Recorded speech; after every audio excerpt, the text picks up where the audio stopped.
হাতে কিছু কিছু জায়গায় হয়তো পুড়ে গেছে, প্রথম কাজ হচ্ছে গিয়ে আমরা বলি রানিং ট্যাপ ওয়াটার বা ঝর্ণা ছেড়ে দিবেন, দিয়ে ওখানে আপনার আক্রান্ত স্থানটা দিয়ে রাখবেন। মানে অনবরত পানি পড়বে, এটা আপনার আগুনে পোড়া বলতেছে। যদি গরম পানি পড়ে তাহলে কিন্তু আপনার আর গড়াগড়ি দেওয়ার কোনো দরকার নেই, না। ঠিক আছে? তখন আপনি যেটা করবেন, একটা পানির সোর্স, সেটা রানিং ট্যাপ ওয়াটার হতে পারে বা ঝর্ণা হতে পারে, বাথরুমে যে ছেড়ে ওর নিচে আপনার আক্রান্ত স্থানটা ধরে রাখবেন।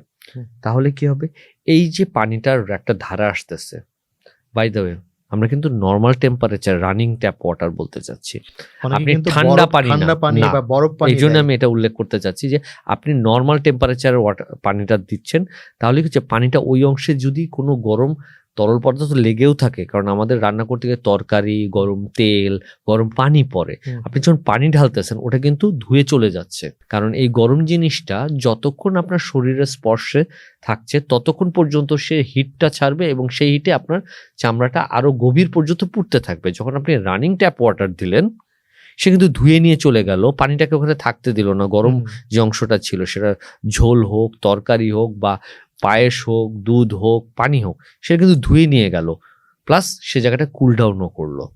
এতে সুবিধা হয় যে আপনার ওই জায়গায় যে এক্সট্রা হিট তৈরি হয়েছিল সেই হিটটা এই রানিং ওয়াটারটা ধুয়ে নিয়ে চলে যাচ্ছে, ডিপ বার্ন হবে না, ডিপ বার্নার হওয়ার সুযোগ পেল না।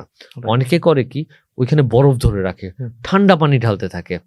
ঠান্ডা পানি ঢাললে যেটা হয়, আমাদের শরীরের ওই অংশে রক্ত চলাচল কমে আসবে, কমে আসলে পরবর্তীতে আবার রক্ত চলাচল আস্তে আস্তে অনেক ক্ষেত্রে দেখা যায় যেটা একটা সুপারফিশিয়াল হালকা পোড়া জায়গা ছিল ওটা অনেক সময় ডিপ হয়ে যায়।